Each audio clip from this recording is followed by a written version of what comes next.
All right, good morning, everybody. I'm Ben Fung here with my partner, Shirokobrod from UpDoc Media, and we're just having a little, morning chat from me from the Pacific Coast about branding. Gene, how you doing over there?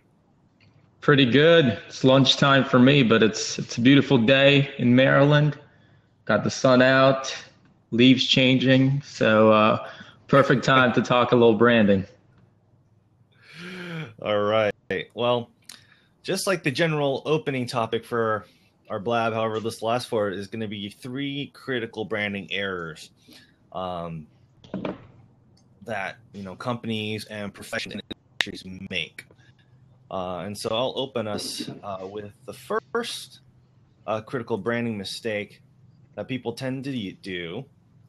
And it tends to be branding what they want and not what their customers want. And I think from our background, just as a physical therapist, this one rings pretty true. And it's easy to fall into that trap, right? Because you feel like you know yourself better than anybody else, and you feel like you want to connect on a one-to-one level. So to empathize, you feel like you can just do what feels right, but that's not necessarily the best course of action when you're dealing with business and branding, right? Right. I mean, like I think the biggest issue is, we feel like we know our identity. It doesn't really matter what the business is, be it, our personal background as PTs, or we could just be, we could be a restaurant, we could be a mom and pop shop for, some type of a distribution, supply chain network. We know us, so we like us, and so we brand us rather than what we brand for, what the customer is directly desiring. And by doing that, what tends to happen is we create a disconnect, right? Like we start to trump up what we want of things, and we forget about what the consumer wants of it instead.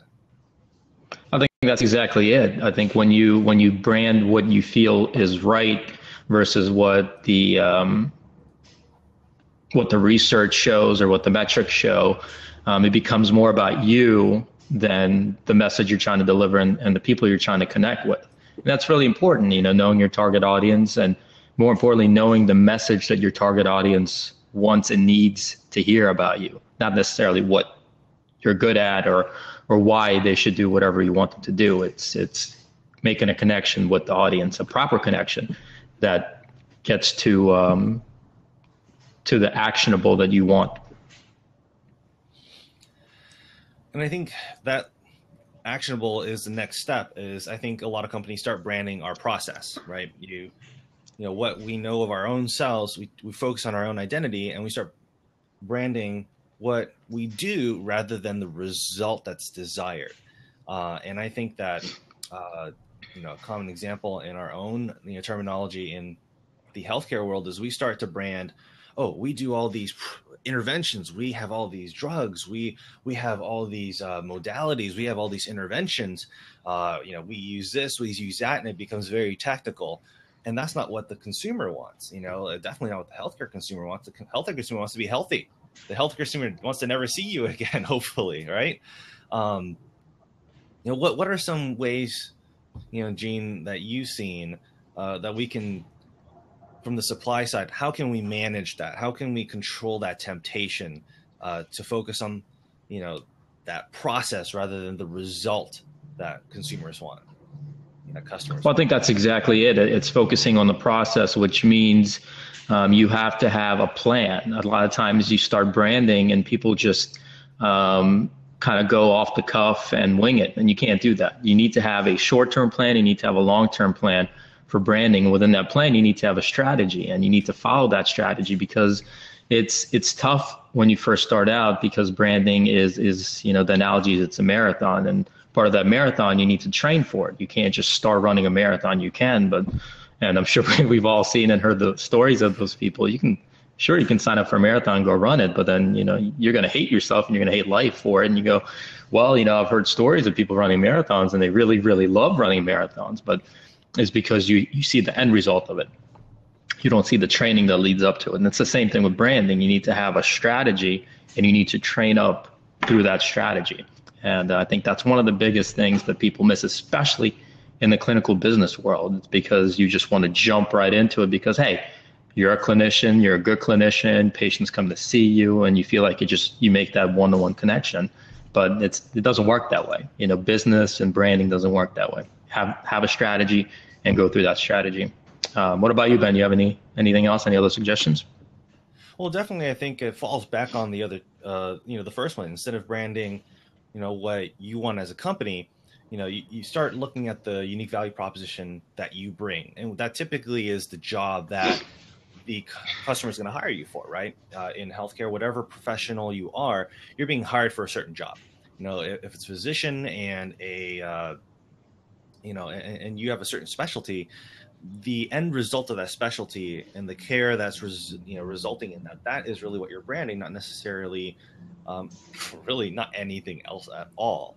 And so I think that a good way for businesses, regardless of their industry and profession and their background, to focus on the branding of the result is to go back to that unique position that you have, and to really focus on the jobs that you are fulfilling for your customers, the gains that you're making for them, and whatever painkillers that you are offering them. So it goes back to that famous quote of, is your customer buying the drill that you're selling, or do they want that hole in the wall so that they can do whatever job they need to finish at home? Now, the third that is fun for me personally is branding the wrong market position, right? Because not everybody's going to be a Rolex or an Apple product or Disney product. Sometimes you could sometimes brand higher than that. Many times you have to brand lower. What do you think, Gene? Like, how do we get some perspective, just as either small business owners or just as marketers, just on social media? How do we find the right position so that we don't try to be, a Rolex when we're really a Timex? I think a lot of it comes back to market research and looking at not only, it's okay if you're a Timex, it's okay to look at the Rolex. It's okay to see what they're doing, but research them, see what they're spending, see the target audience they're going after, and see if that's what you want to do, if that's the market you want to go after, and if it resonates with your brand, your company, your culture, and everything that goes into it. And I think it's if you know your company, which is really important, again, when you have a good understanding of what you're doing, why you're doing it, then it becomes a much easier proposition to create a branding strategy. Again, going back to the strategy and playing it out. And I think the biggest differentiator from successful branding, whether you're Rolex or Timex, whether you're a 300 clinic business or a 2-clinic business, it's knowing why you're doing what you're doing, not necessarily what you're doing. Don't brand your features, brand your message and brand yourself, because you are you, right? You are unique. And that's a big thing. Like you said, you have to brand your uniqueness. You have to brand what makes you not even special, but what makes you you. Let other people figure out why you're special. You don't always have to beat them over the head with it, right? People know Rolex because they know the cost, they know the perceived quality, and they know what the lifestyle and what it means to wear a Rolex and how it makes you feel. So Rolex doesn't have to go, oh, hey, or really nice watch. It's a really nice watch because of everything they've done to this point. It's the same thing, I think, in healthcare. Present why you're doing it, how you're going to do it, but not necessarily what you're doing. What do you think, Ben? And that's it. I think that you hit it right there. Is if you brand you close that gap. That's the biggest thing personally. My biggest pet peeve every single time I talk about branding with clinic owners or webinar or anything is that disconnect between brand image and brand identity. Right, a company, they know who they are, and they're trying to brand what they know of themselves, but they have yet to brand that publicly. And so what ends up happening is, I might know I'm Rolex, or I might know I'm something like Rolex, but the consumer or the customer is still seeing me as Timex or some other different positioned brand. And what then ends up happening is people won't buy my product, they won't buy my services, because they don't see the congruence of value. And I think that when companies start to really research who they are, both internally and externally, they align their views with the people that want to buy from them, and they align their views with their internal culture. What then ends up happening is you bring those two lines together. And when you bring those two lines together, then you don't have those weird price discrepancies and proposition discrepancies, cultural discrepancies, and just marketplace discrepancies, so that you're the right brand of vodka for the right shelf.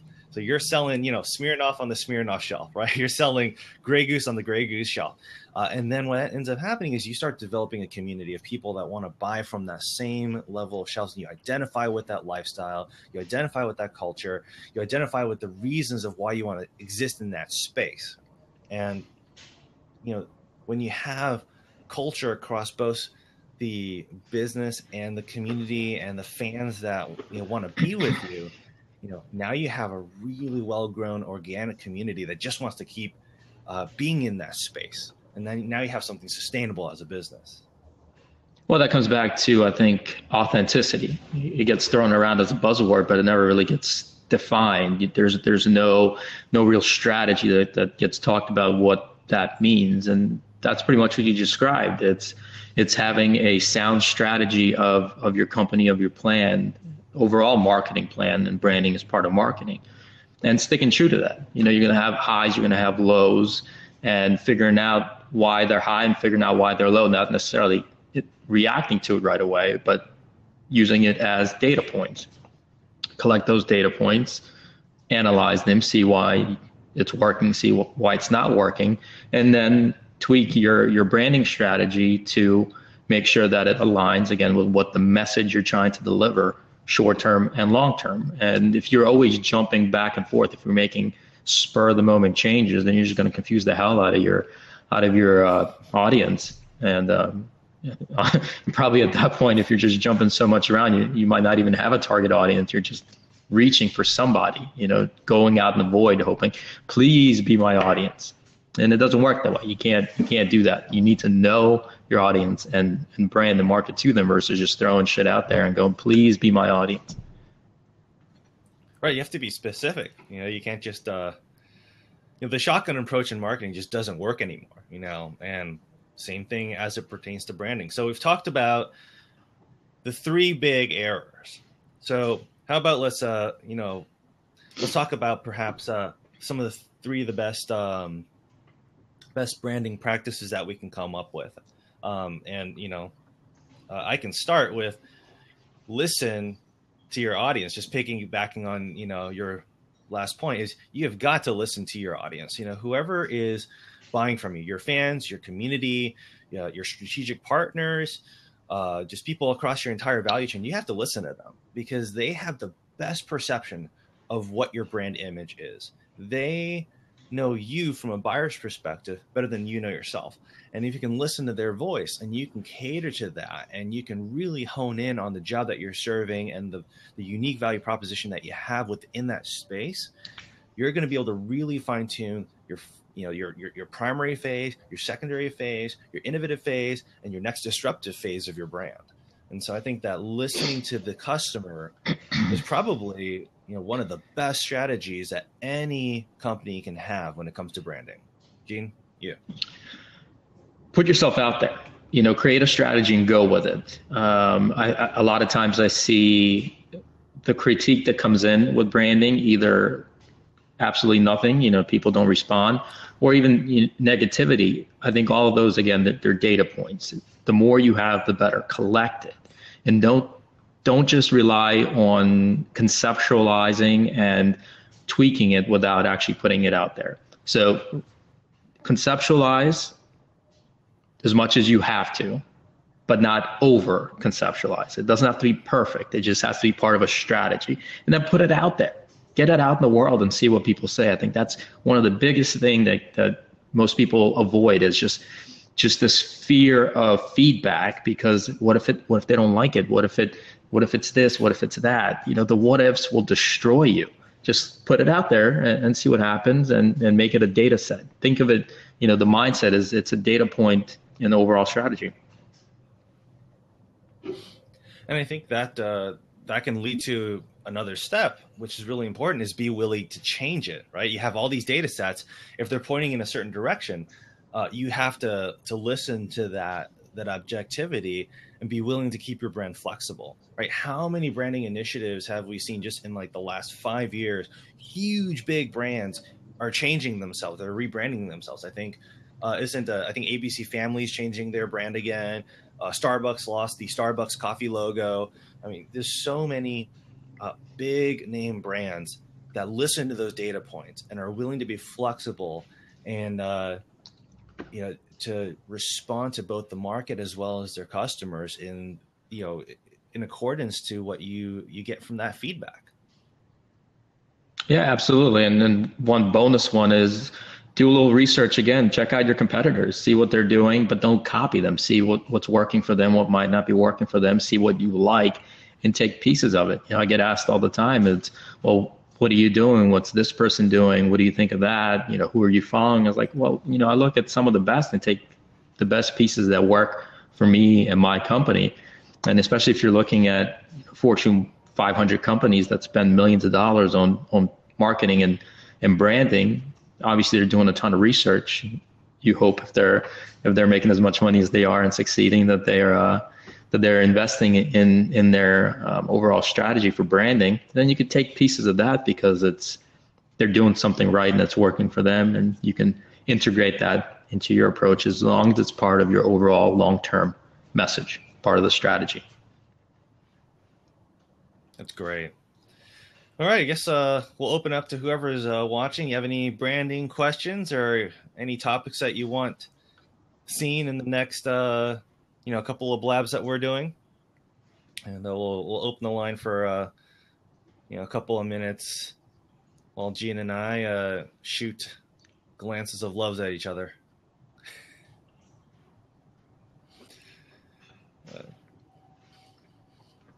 Yeah, I think one of the biggest issues too that you mentioned is people start doing that research and they start copying, and they start they start trying to make their apples oranges, and that becomes this huge disaster because that's not even what your customer was trying to buy. Your customer wanted your apples. You're starting to put you're trying to put some orange characteristics in it and sabotaging your own brand. Yeah, and it's just making rash decisions based on what you like. So, if a company is doing a good job branding and marketing, you're like, oh, wow, I really like that. Or, you might like it, but you might like it because they did a really good job at targeting you. You might be their audience. So they just did a really good job branding. Doesn't mean that because you like it, your business will benefit from it. So just, tip your cap to the company, say, hey, great job marketing. I must be part of your target audience. This is something that I really benefit from, but don't necessarily make it your image, your branding, part of your branding strategy. You have to have that objective detachment to an extent, or, have a team around you that can help you with that, or consulting or something. All right. Well, I think we'll wrap it up. Any last thoughts, Gene, on branding errors, branding strategies, best ways to fix them and whatnot? Yeah, I think just kind of the summary is I think the biggest branding error is not having a strategy, and just kind of throwing random stuff and seeing what sticks, and just a hodgepodge without consistency. And that's going to give your audience and your customers a headache. And when customers have a headache, their attention span goes somewhere else. Oh yeah, I agree. And I think, to wrap it all up is you got to listen to that customer. You have to listen to the data that you're receiving from them, and be willing to listen to that, listen to your customers, keep your strategy flexible, and don't be afraid to incrementally implement and change. You may start as one type of brand or even a company and completely morph into something else beyond successful. And there's a lot of stories that we could probably talk about on that just at another time. So Again, I'm Ben Fung, and partner Gene Shirokobrod here from UpDoc Media, just talking a little branding during your lunchtime. Hope you enjoyed it. I guess that's it. Great chat. It was fun. Let's do it again. All right. I'll see you later. Boom.